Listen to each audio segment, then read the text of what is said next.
welcome back, and thank you for coming. Every day,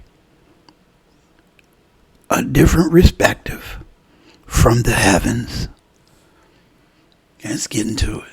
Thursday afternoon, Pensacola shark fisherman Andrew Smith had just clocked out of work when he reluctantly decided to head to Pensacola Beach to go fishing. And I wasn't even going to go out, and then my friend convinced me to go. But he did. 10 minutes later, panic broke out. I was sitting there, and this girl came running asking if anybody could swim, and I said, no, I absolutely cannot swim.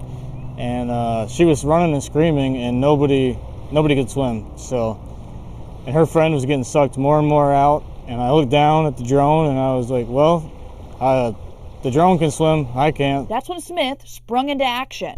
I ran up and grabbed one of them and ran back down to the drone, and I flew it out, and it was a terrible miss. I released it too early. It was really windy. It wasn't close at all. At this point, the teenage girl had been battling the rip current for 5 minutes. I was shaking pretty bad. It was nerve-wracking. I about cried. Smith didn't give up. Another bystander gave him a second flotation device. Bystander Robert Ney then started filming, saying he had never seen anything like that in his life. He added it was apparent the young girl was losing steam very fast. And I flew it back out, and after the first one I could kind of tell how windy it was and stuff.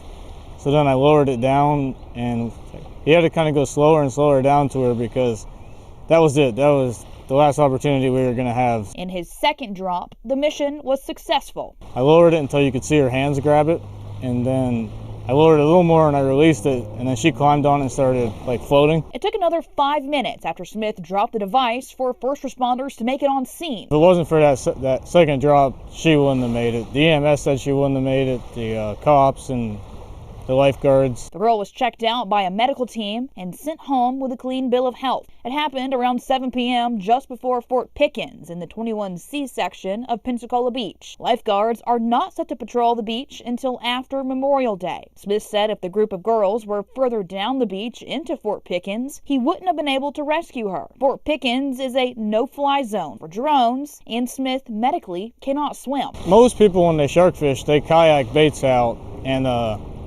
I have a seizure disorder. It's not safe for me to kayak at all. I had 2 on Tuesday. So I've had to use. That is just amazing. In fact, they said now that people are looking into the idea of having drones as part of the lifeguards' tools to use to help swimmers by being able to drop off a life vest or a buoy. So that's just amazing. It's sad the young lady had to go through this, but sometimes, like they say, you go through some things to learn new things, and this idea may be revolutionary and may be able to help people save lives for years to come. So congratulations. Thank you, young man, for helping this young lady survive another day. And you got to remember, folks, you get caught in them riptides, you don't try to swim against it. You swim out to the sides. That's what you have to do. Until next time, thank you for stopping by. Please subscribe.